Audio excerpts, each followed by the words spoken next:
Hey, I am Mustafa Sharif. Thank you for listening to Urbanistica podcast.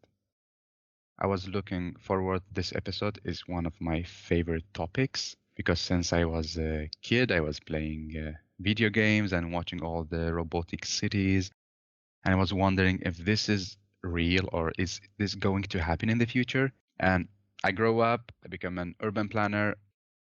The question is more serious now. Is this going to be real or not? And are we human ready to do that? And why should we do that? To answer all these questions and more, I have a great guest. I'm honored to have Elena as a guest today in Urbanistica podcast. She will tell us the untold story about the future cities. Welcome to Urbanistica podcast, Elena. Thank you. Thank you so much for presenting me. And it's interesting to hear about your childhood dreams. Well, it was a child dreams, but now I think it's going to be real, or I don't know. You're gonna tell us. Yeah, so my name is Elena Sjödin, and I'm running a startup called Robot Minds. So we are passionate about robots, and we want those futuristic scenarios to become real. And I think that we're moving forward with that. So I'm hoping that soon we can see that as a reality in Scandinavia as well. Wow. Elena, tell me more about you. Why you decide to work with robots? Tell me your background. The stage is yours now.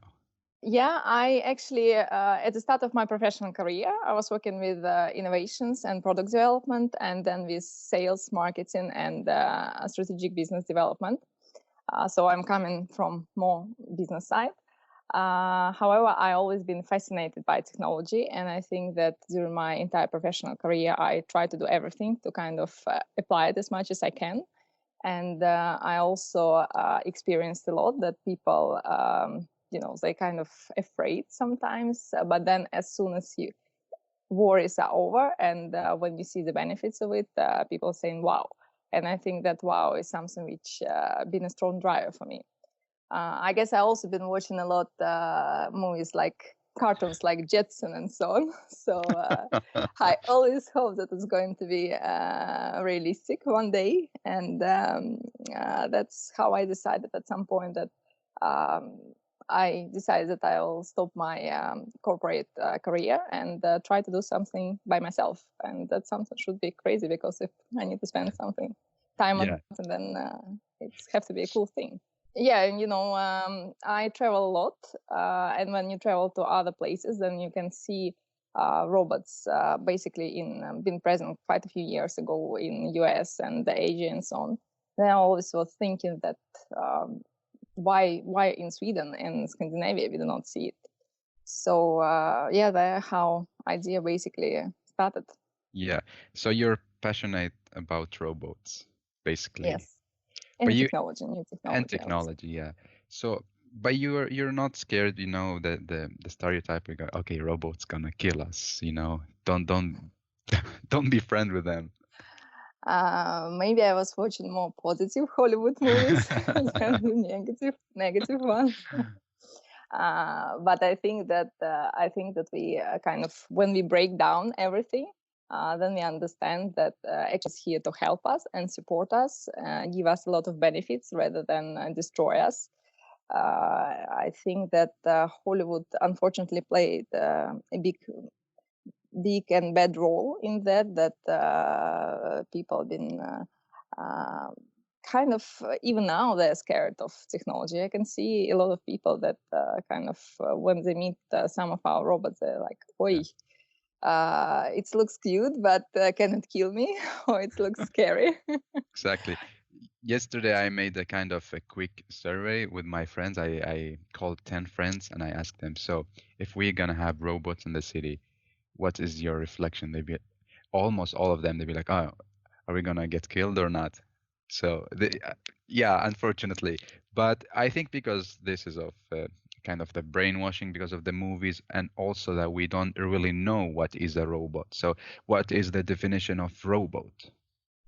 Yeah, I think it comes a lot from not knowing actually, you're right. And I think it starts from understanding general AI principles because they're the ones which are used in robot. I think that it's important to understand that in general, it's a lot about ethics, of course, but at the same time, robots cannot do everything. They can be really, really, really good at some certain tasks, but they cannot mix tasks. So if you give them task which is outside of their main tasks, then they'll fail. And I think that it's important to understand what actually robot about, where development now, and I think it's quite important to be educated about general AI and how can it harm us, but also how we can benefit. And I think that it's important to consider robot as like extra help in our daily life rather than trying to compete with them or be afraid of them and so on. Yeah, and that's why we have you here. Thank you so much for giving your time and inspiration, because we need people like you to inspire us about what is a robot. So like for me, if I imagine a robot, it's going to be like an Iron Man, like, but from what I understand, when we talked before, robot could be more than like a machine that walking around. What could be a robot? Yeah, I mean, well, at the present moment, I would say that the market of robots, it's kind of at quite early stage because all the companies, all the producers, they're testing what actually robots should be like and how is it going to look and which functionality is going to have and so on. So I think you can see there are actually robots which deliver robots, which deliver food. They do not have heads. They're basically like just a box on the wheels. Then you have drones, which you also can consider as a part of the type of a robot. You can have a humanoid-looking robots. You can have robots which like more than telepresence smart robots, which is rolling around and so on. So you can have robots like pets. So it's a lot of different kinds of robots we see in the present world. And I think that it's going to stay, it's actually going to develop, and we are the ones who are going to decide how we want robots to look. So, and I think that it will take quite some time till we'll see universal robots which can do multiple tasks and so on. Yeah. So, but why do we need robots in our cities? Can we human just run our business? Do we really need the robots? I think so, because that we can work in a smarter ways. We can do the task quicker. We can deliver things at the moment and so on. So if we, for instance, take the situation today, and if you take the healthcare sector, with the corona pandemic, we have a lot of people who is risking basically their life and going to the patients, and it's not always about treatment. Quite a lot it's about checking up and talking to the person and cheering the person up and so on. And those things actually can be done by telepresence robot, where a doctor would connect through the special machine and talk to the person. So the person will, and it's not only doctor, all the family members can also connect through that robot and talk to the patient. So it will help us to save lives in a lot of ways and minimize the risk. Plus, robots can deliver food. Also, again, in the healthcare sector, deliver food to the patients. Then it's much easier to disinfect robots. Then there are also robots which is disinfecting hospitals and even streets and so on. So we see it a lot. It's been deployed quite a few robots in China. I think that we also have the thing that we're developing as humans, and we want more things. We want things to be better and so on. So, for instance, it was quite fascinating to see like robotic baking machine in US last year. Yeah, I think it was last year I saw it first time. So basically, you could have this machine outside of some shop, and people can come and take warm bread whenever they want. So I think that it's all about improving our quality of life, and also outsourcing things which we do not like to do, so we'll feel ourselves happier and Yeah. concentrate on things which you really like to do. Give the boring stuff to the robot. Yeah, I think Well, so. if I understand you correctly, so it's enhancing our life quality and give us more time to spend on things we love with people we love as well. But you mentioned earlier of this talk that companies are now experimenting what is a robot. It's because we don't have the technology or because we are not really ready and open to develop a robot? I think because we definitely have a technology to some certain level to start implementing various types of robots which will help us to solve some tasks. But I think that before you come up with a ready solution, you need to test and learn a lot. So and it comes by how we actually when we talk about robots in the industry, then they're somewhere there and not that many people see them around them and so on.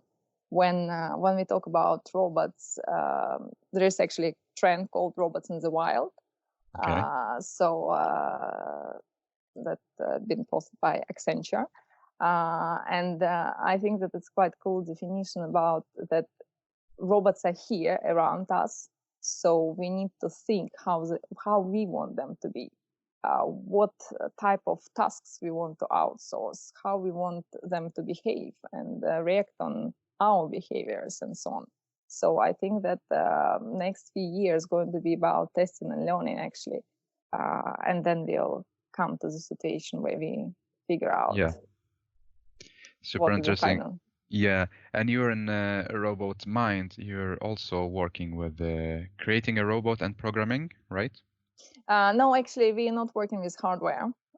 So we outsourcing. In general, the world of robots, you have most of the companies producing robots. They're focusing on hardware and then some kind of basic software.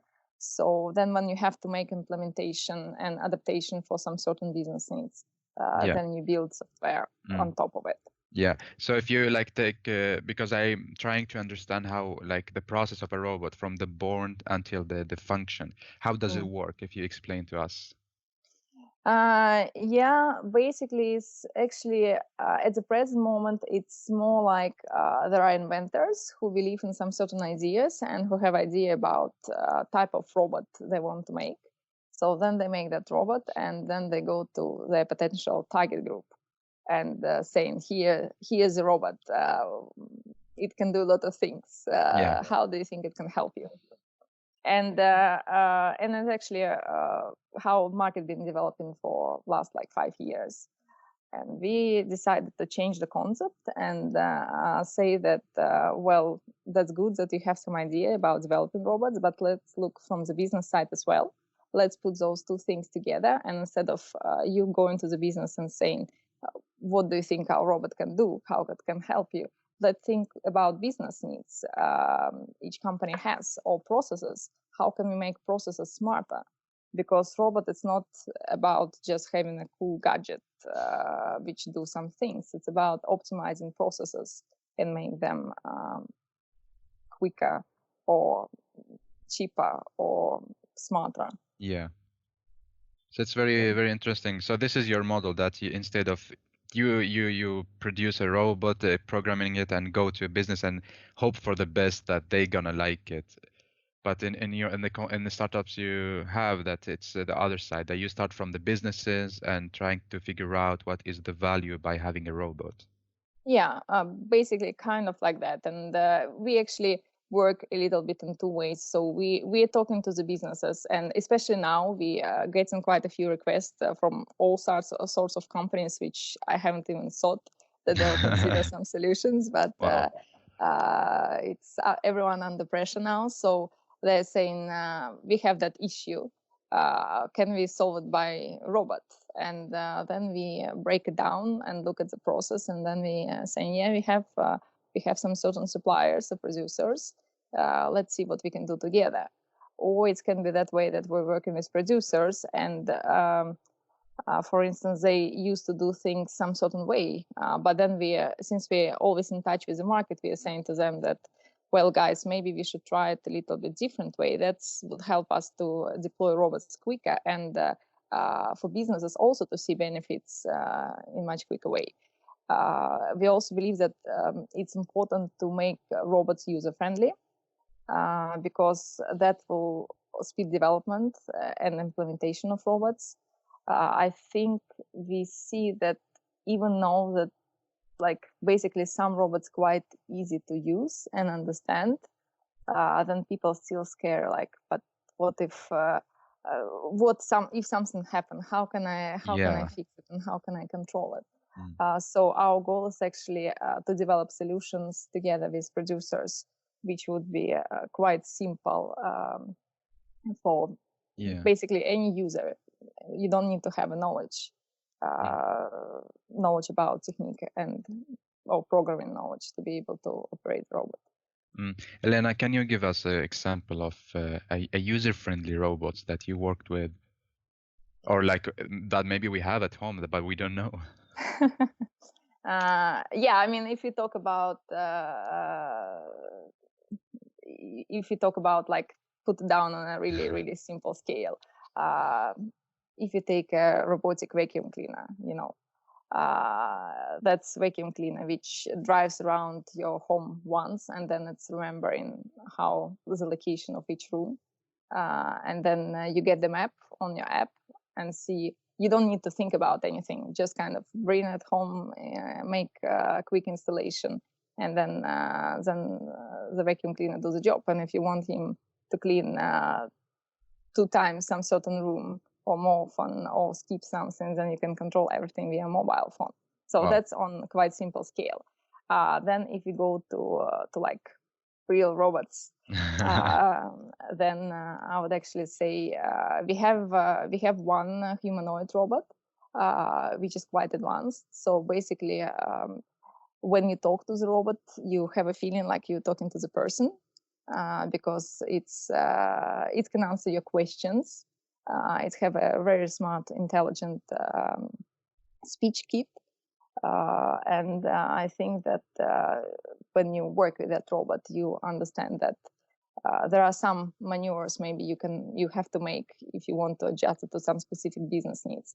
But in general, you can basically, if you're a company going on an exhibition, you can use that robot and just to kind of attract people to your stand, or you can easily upload information about your company, and the robot answer all the questions and remember all the questions asked.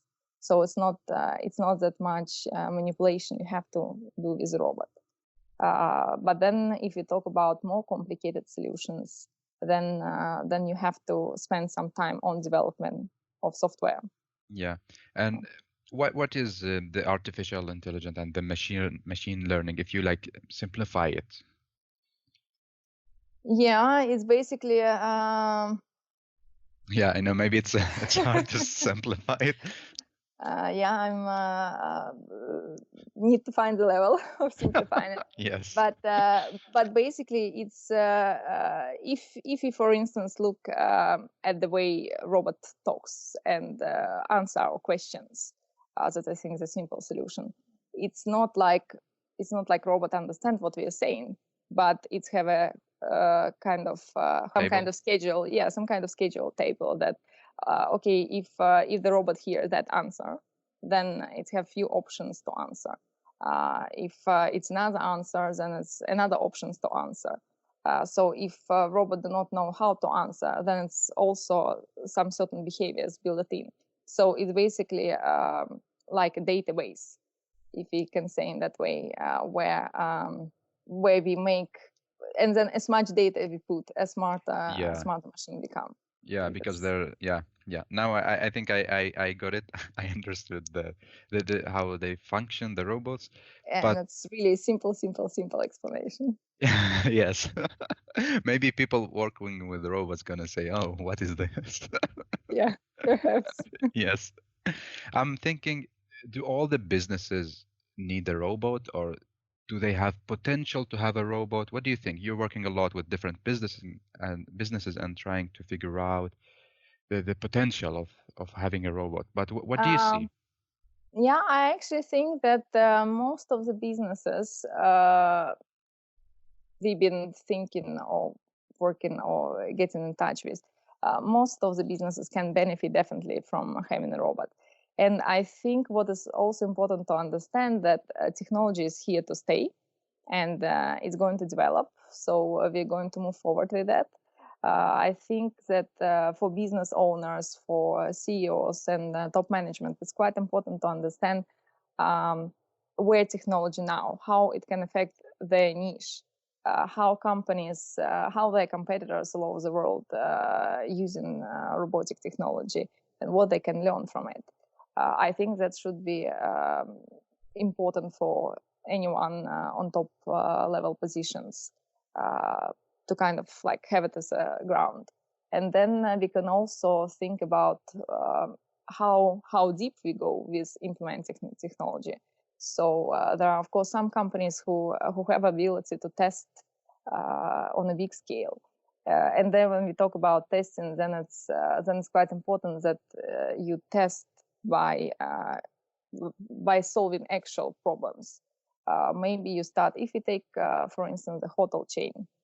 Now maybe it's Yes. a different story with them. But for instance, if you take a hotel chain where you have receptionists, and what receptionists do, it's checking in people, answering questions. Plus, it's also need to have some kind of talks, customer relations, and so on, and perhaps promote menu in the restaurants or do other things. So it's quite a lot of work, and a lot of this work is like repetitional work. So when we actually been talking, when we had some trial case and we've been talking with the receptionist, they actually said that in the end of the day, sometimes they feel themselves like robots because they need to do the same things all the Yes, time. And we yes, said like, yes. we're getting tired. We after 4 hours, we already so tired that we do not have energy to do any Mm. custom service. We cannot be so nice and kind to the Yeah. customers. So they actually been quite positive about trying to see because you have robots right now which can check in people, provide answer some questions, provide with information, give information about menu, discounts, activities, weather, whatever. So, and then you can also have robots which deliver food or other things to the room. And then you can have cleaning robots and so on. So, like if you just take a hotel, it's quite a lot of places you can implement robots. However, we would never recommend to implement them all. We would say, like, let's start from one task and then move to the next one and to the next one. And there, I think that for each business, there are some certain level they can start testing at least the technology. And we can take a lot of examples there. Yeah. Mm. So basically, different businesses can build from just having one robot to build a big ecosystem of different robots that's running the business, right? Yeah, if not now, then definitely in the future. Yeah. So I'm thinking like there are many small businesses that maybe cannot have enough budget to implement this. So is it only for big companies, or what is your suggestion for small companies that would love to take their first step? yeah, I think it depends how we look at the situation. For instance, I actually had a talk with one kind of company producer of interesting type of robots, the machine making burgers. Wow. So and that of course like a quite expensive thing. But they said that if before, like, people haven't been understanding why you need to have a robots making burgers and so on. Now they have so many requests that they cannot cope with the amount of requests, basically. And then we look at this and the thing that, okay, if your main business purpose to basically deliver food to people, how can you do it in a smartest way? Should you start a restaurant where you hire a few people, rent a space and so on, or you just put a small kind of box with a robot which making burgers, and then you don't need to think about issues which can come across. Or if you want to open a coffee, like a coffee shop, there you can also have a small box where you have a robot in it, and a robot will make various types of coffees and will be like a barista. So it's about looking at the problem, or basically looking at what you want to deliver. And here we can talk about kind of transformational change. And I think that a lot of business owners have to accept that we have to transform. We cannot do businesses the way we've been doing them before, because the world is transforming. So you have to decide whether you're kind of going to try to handle as long as possible the old way, or you take a risk and do it in some different smart way. Yeah. Talking about the transformation, it's very interesting. So are we having the robots as something luxury now, or something necessary? I think I would say that if you look, it also depends which type of cases we take. For instance, we can say that there are a lot of robots which can go to the places which is dangerous. Like, for instance, if there are some chemical factories and there was an issue with leakage of some chemical or something like that, so it's dangerous for person. And then you can use robots which would do the job, or some security robots or rescue robots. So in that case, it's like a necessity to have a robot. Then when we talk about company who, for instance, would like to have robot as a receptionist, then it's more like a cool and luxury thing. However, it still will bring a lot of benefits. So I think that it's a lot of companies doing it for wow effect. Yeah. So it depends on the situation and the company. You just brought a memory for me, because I'm from Iraq, from Baghdad, and there we have a lot of terror attacks and bombs. So recently they started to use the robots, and these robots started to be so lovely and popular in the city, and everyone is in love with them. And then the policemen started to get a bit jealous because more attention went to the robots. I can imagine. Yes. They actually also started to implement robots in Dubai quite a lot, instead of police guys. Yeah. Not just basically bring reinforcement to the police. Tell me more now. Now we go for the large scale, for the robotic city. How is it going to be?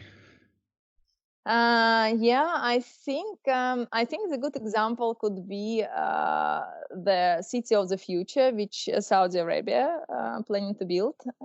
They have that project 2030, where they think that everything have to be automated as much as possible, and entire infrastructure have to be built for with the consideration of like a new technology, what should we have, and so on.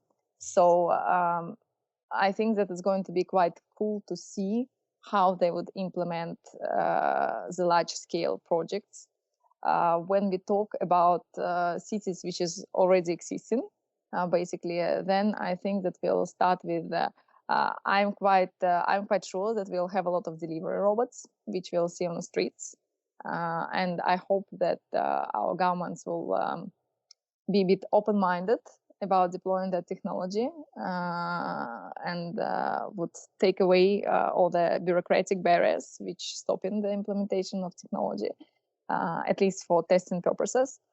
Then I also see that we'll see a lot of robots in daily life, like maybe now we talk a lot about hygiene.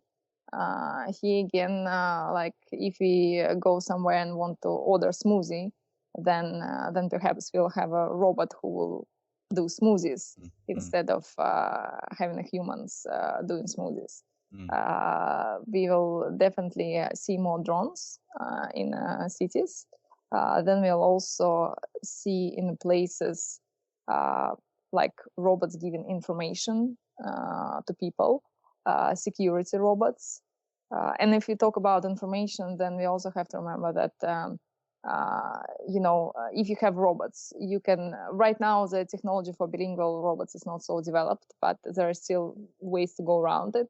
So basically you can have robot using various languages, so it can answer on questions for tourists, like give information to tourists and so on.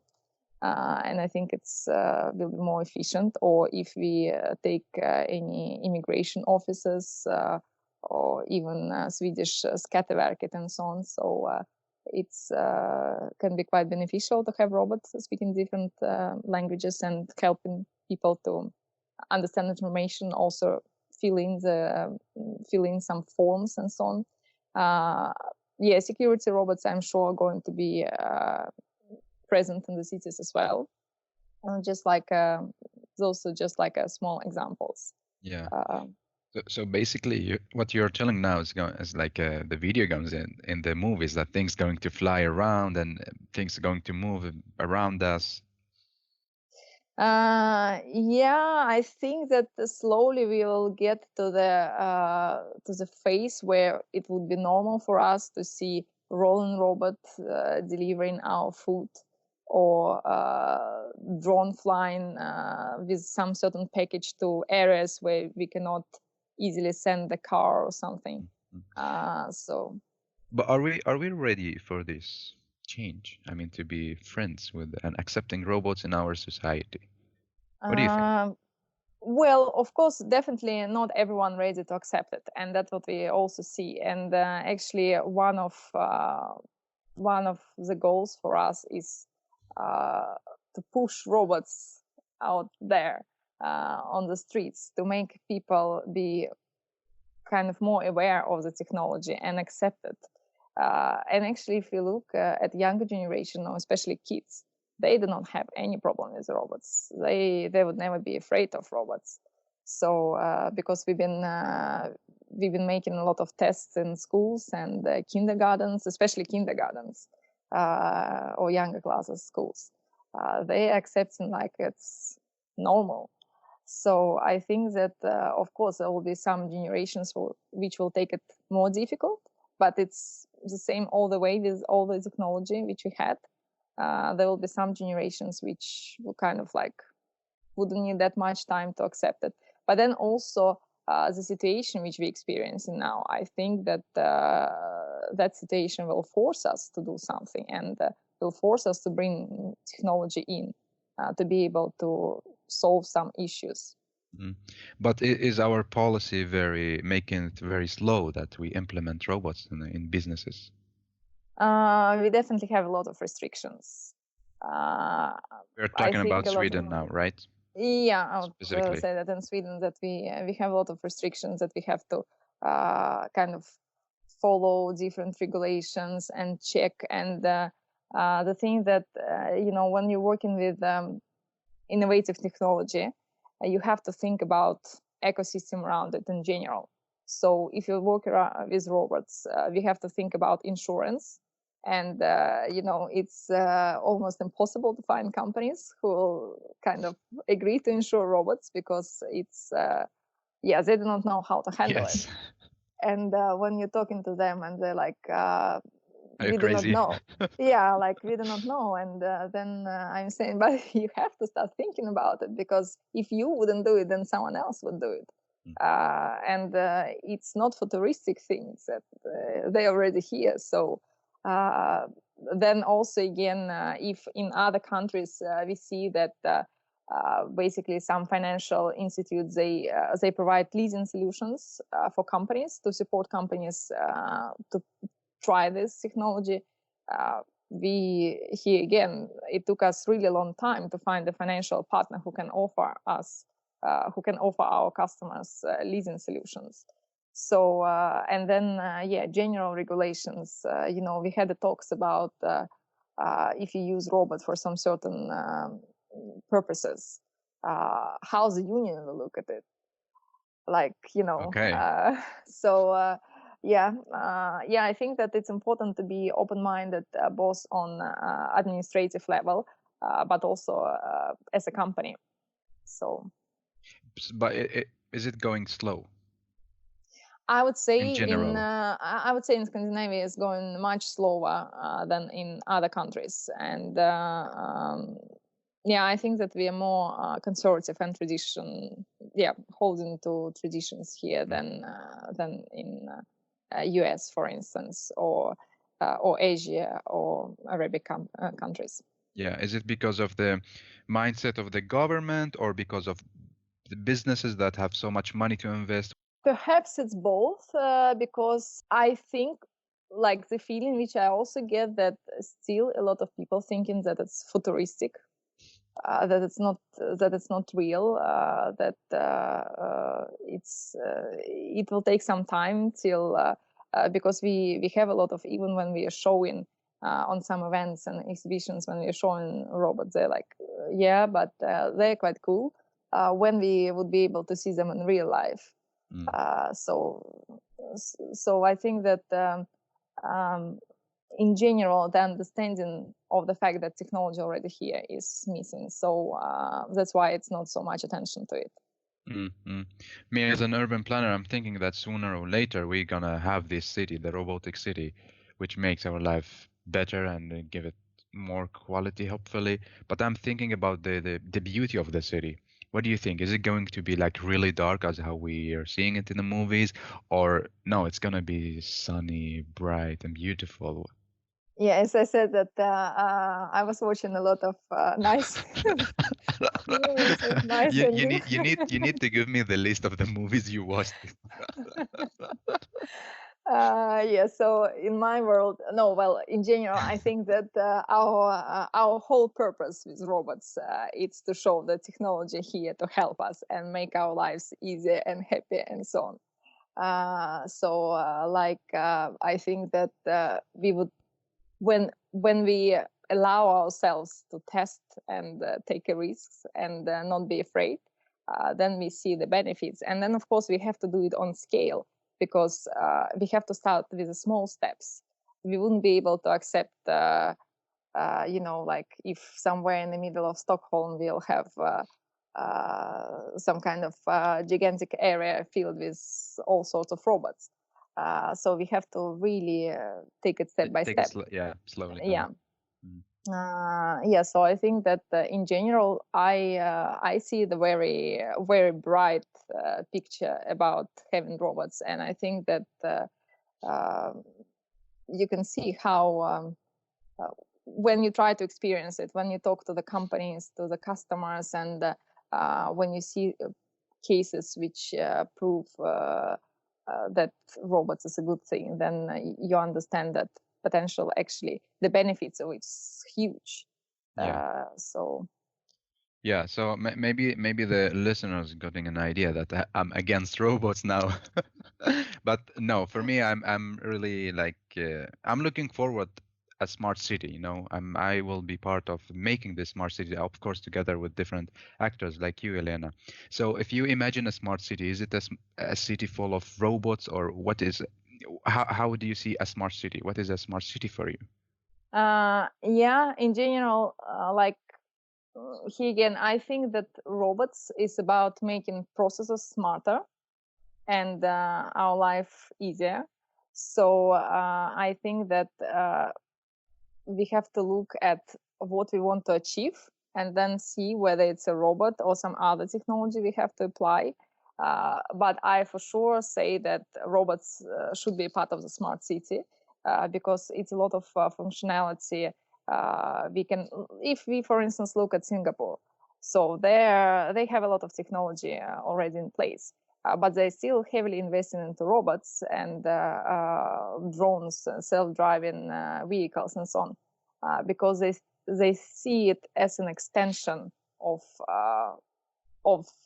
how city can be even smarter. Or if you look at Dubai, they would like to have the happiest city in the world. They're also investing heavily in robots because they want kind of make people to take away all the things which we do not like to do, bring benefits. So basically a smart city that is a tech city that making people have more time to spend on things they love, to make Yeah, to become more social, maybe because they have more time instead of doing like a really boring job or yeah, something. yeah, Wow. yeah. Wow. I definitely agree with that. And then we also have to think that robots they will also help us in a way that right now we humans do a lot of work which can somehow damage our health. So we can use robots for taking away those those issues and helping us to rearrange our kind of speciality. Yeah. Because Yeah. it's also a lot of talks going about like whether robots is going to take our jobs. And I Exactly. think that here we have to think about shifts of jobs, Yeah. because of course some jobs like I don't know, like truck drivers, Yeah. delivery guys, and so on. They're going to disappear to some sort of extent. But then there will be a lot of jobs which will be around the technology. 20 years ago, we didn't know like who is app developer. We haven't Yeah. had that, or data scientist or some other type of job Mm. qualification. Mm. So Wow, so much inspiration now. Being a robotic city is the next step of our cities, but what is the next step for you and robot minds in general? yeah, for us, actually, one of the most important things which we're working now, it's basically to bring knowledge to people about robots. How can we use them? How we can benefit? And we'll focus a lot on business side. So we actually decided to use now time is quarantine and so on, and we're planning to launch a channel as well, where we'll talk with companies and producers about the future and how they think their robots can help humanity. Then I think another step which we also started to work on is making like a test platform where we put few robots together for people experience how it is to be around robots and see the benefits and feel that it's actually a cool thing, like you were saying that in Iraq around the deploying robots and people started to think that it's actually like really really cool and sweet. So we want that feeling as well. So we want to take away the scariness from Yeah. people Yeah. and so on. That's I think one of the main things. Plus now, as I said, that we have to move quick because we are getting requests from all sorts of businesses with to help them to solve some kind of issues with their processes. So we need to we searching a lot of connection among robot producers and seeing how can we solve those issues and how can we apply their techniques and Yeah. help businesses to survive through that crisis time. Yeah. So I think Maybe that maybe you need a robot to help you as well. oh, I would love to. Very interesting. Well, if you summarize what we talked about and what you have in mind as a reflection and three takeaway messages for the listeners and for the people also who's watching the video on YouTube channel. Yeah, I would say that don't be afraid of robots. They're not going to kill us in near future, like even in the far future. I would say that we have to welcome technology and see the benefits of it. Plus, another thing that I think we have to dare, especially it's important for businesses, dare to try. And now is the best timing ever. And actually, now when it's needed most, to try something new. And then I would say the third thing, it's important to understand the basic things like AI and what is robots about and so on. So educate yourself about the technology. Wow. Wow. So fascinating. Well, the co-founder and the CEO of Robot Minds, I would love to finish this amazing episode with three hashtags as well from you. You're gonna generate three hashtags for this episode? Yeah, robots is a part of the smart city. I think that it's important to think about. Then also, and actually here we talk about robots as a part of smart city. It's also important to think about how we plan the city with a sort of robots. Then I would say that technology is the future, and robots are here to help. Wow. Thank you so much, Elena, and hopefully see you in the future and talk more about your projects. Yeah, I hope so too. Thank you so much for inviting. It was really interesting questions. Thank you. And thank you so much for listening to Urbanistica podcast. Well, as you listen, robots are our friends, and together we're going to be in one community in the future. Well, don't forget to follow on Instagram and subscribe the YouTube channel for more interesting episode about the future cities. I am Mustafa Sharif. Thank you so much for listening to Urbanistica podcast.